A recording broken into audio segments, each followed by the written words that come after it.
A Justiça do Peru condenou nesta terça-feira, olha só, prestem atenção, o ex-presidente Ollanta Humala a 15 anos de prisão por lavagem de dinheiro ao receber propina, adivinhe de quem? Da Odebrecht e da Venezuela. Os aportes foram destinados às campanhas de 2011 e 2006, respectivamente. Nadine Heredia, esposa de Humala, também foi condenada a 15 anos de prisão no mesmo caso.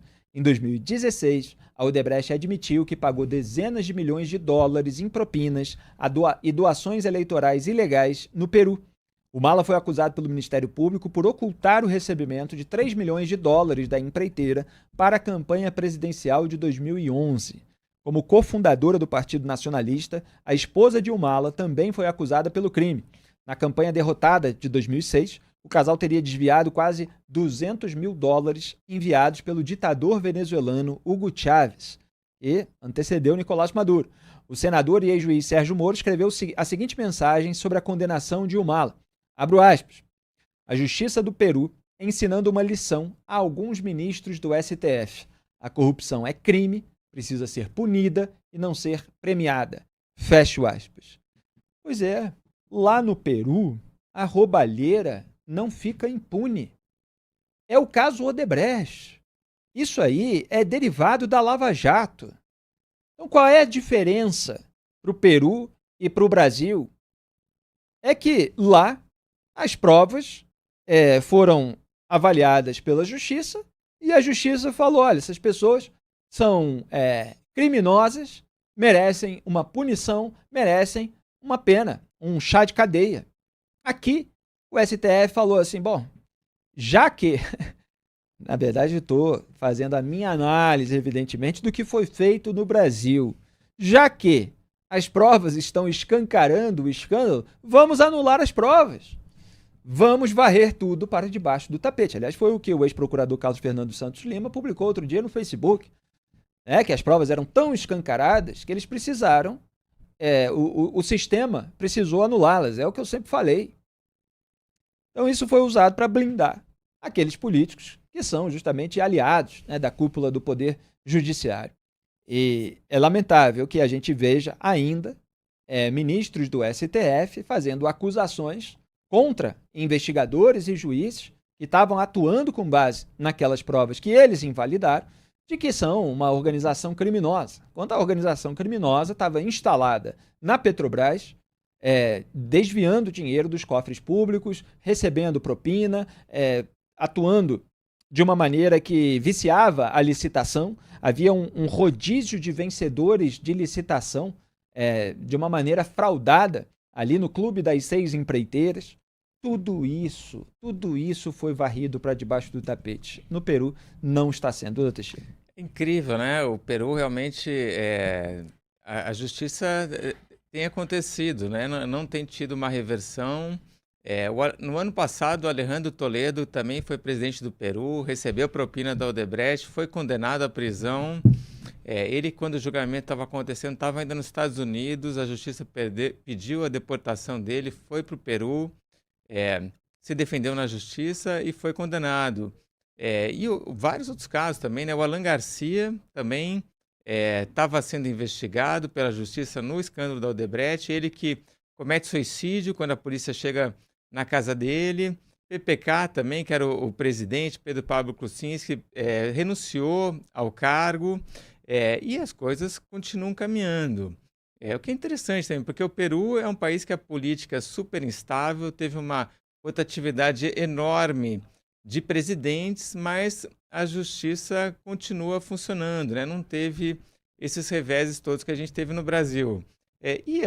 O que também chama atenção é como realmente o Peru acabou sendo corrompido pela Odebrecht, né? Odebrecht e outras empreiteiras brasileiras, mas principalmente pela Odebrecht. Eles pagaram propina para todos os presidentes dos últimos anos.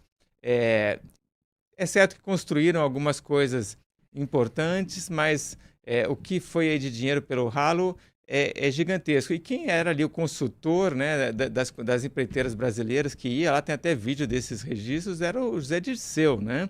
O Zé Dirceu, ele ia para lá, nessa cara de consultor, na verdade não entendia nada do negócio em si, entendia de outras coisas, mas também curioso, o Zé Dirceu aqui também no Brasil consegue até se candidatar novamente a deputado federal, né? E eles vão dizer o quê? Que a justiça peruana é lavajatista? Essa palavra que eles criaram para qualquer pessoa que sabe reconhecer quando há evidências de corrupção, independentemente da força-tarefa, independentemente do juiz, independentemente do procurador.